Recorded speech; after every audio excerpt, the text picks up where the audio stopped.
what do you try to tap into when you're creating content for any promo?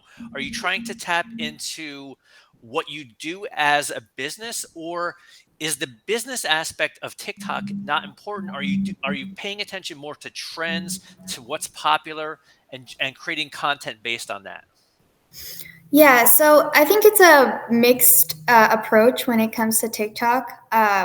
One of the things that we learned early on was that like pushing product directly wasn't working for us. And we noticed that it wasn't working for a lot of people.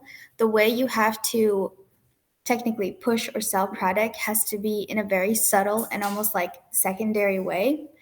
Um, and there was a lot of experimentation with this with our first social media person that made TikToks, Jonathan. He kind of like set some of the trial and error first so that we were able to see like from his more successful videos, kind of like what gained more traction.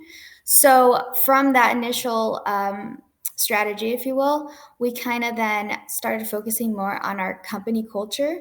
That was a conversation that we were actively having, and that was some of the videos that were kind of getting into our feed were videos about other companies doing like fun things, right? Especially during like remote time, there was a lot of conversation. There still are a lot of conversations about like you know, different kinds of work arrangements, accommodations, hybrid work, all of those things. So I think a lot of people were making content about like office or work related. Company culture also became like a very hot topic. And it was something that my company had already been having a conversation before I even started. They have a culture committee, which I'm now part of. And we kind of have conversations about policy in our own workplace. We have conversation about events, and that helps kind of like go into social media. And that kind of our first viral video, like that I feel like was the first one was an Easter one. No, Mhm. it was a Christmas one. It Okay. was a Christmas Elf on the Shelf, right? Elf on the Shelf one. Yeah, we were trying to find the Elf on the Shelf. And not only was the Elf on the Shelf kind of like, current with the trend of Right. holidays, Elf on the Shelf, but it was also just kind of like a fun activity. I think people liked seeing group of people in an office setting kind of acting like kids again. Right. The second time it happened, it was around Easter, and it was an Easter egg hunt. Mhm.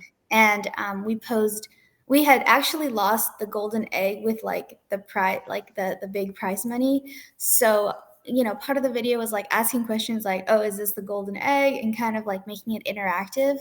And it was just all around like a funny time. So we started noticing that trend. So how many views did you get for your viral videos? I'm just curious.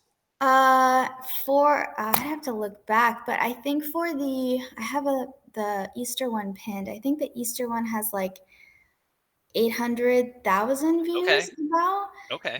the Christmas one, oh man, maybe 300,000, So something like that. so you have a video that almost has a million views. And what you did was you created content that really had nothing to do with the business side of the Yes. company.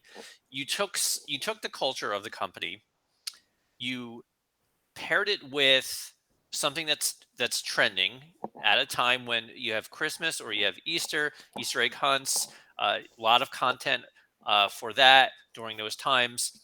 And did you pair it with any sounds that were trending at the time as well?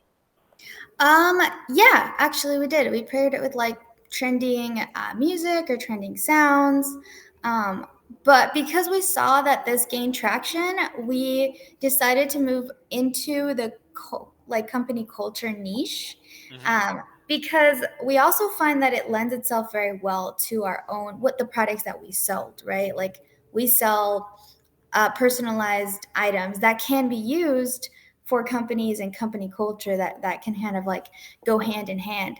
So again, the product side is like the secondary, but I Sure. think the company culture side is what really grabs people. And then if they see that that the products are helping the culture, I think that will be like a natural byproduct of like, okay, like, maybe we should think about ordering some cool merch or some customized products for our own company so that we can emulate this kind of energy that we're seeing. Sure. So again, taking that kind of like influencer role of like, we're an office that has fun or does these fun things, we use these items to help us, and in that way it kind of works for like just influencers that are influencing individuals, right?